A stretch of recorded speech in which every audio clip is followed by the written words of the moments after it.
Morning, Bill here with the Metals Minute. Today is Monday, July 11th, 2022.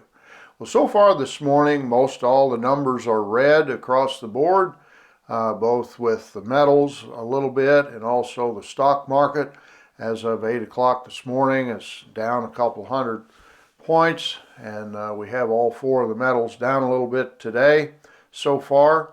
What we have happening is just a lot of concerns about the increase in the value of the dollar, and I believe it's a temporary phenomenon, but we see the dollar going way up compared to the dollar index, that is, compared to the other trading currencies that like the euro and the yen.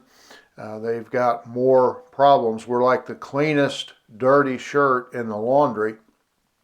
But on the other side of the world, we have the Russian rubles, actually the best performing currency so far this year. But outside of that, the dollar is really doing well. And one reason that that's not good for the markets is approximately 45% of the earnings of the S&P 500 companies on the U.S. stock market exchange, almost half, not quite half of their earnings come from foreign earnings. And so when the dollar is stronger versus foreign currencies that we trade with, that causes them to buy less from us and look to other sources because they can get a better bargain in goods priced in other currencies. So they're expecting that to be a negative hit to the stock market. And we also have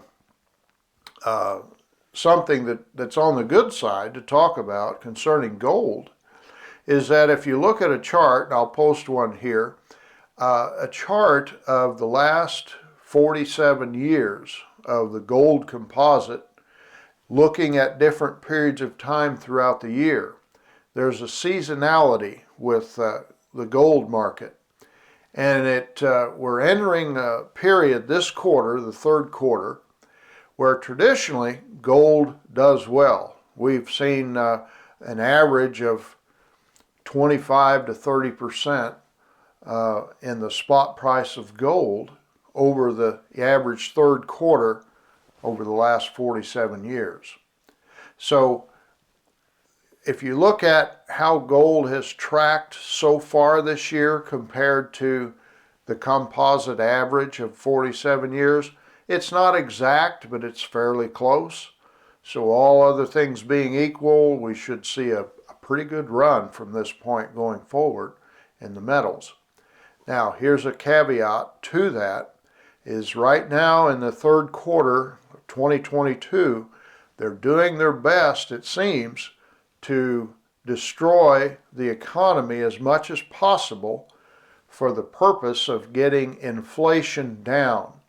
And I think that's also going to be a short-term phenomenon. If they can get inflation down in the third quarter, that's when the COLA is established. The cost of living allowance is established for the following year.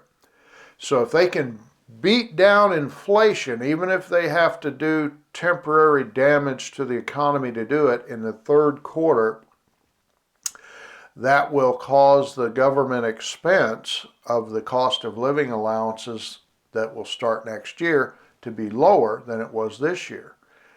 I don't know if they'll be successful or not in doing that, but I believe that's something that they're aiming for. By getting inflation down, they'll get if they can knock it sufficiently down this quarter, then they can reduce the amount of inflation adjustment that's put in government retirees' checks and everyone that receives Social Security and that kind of thing.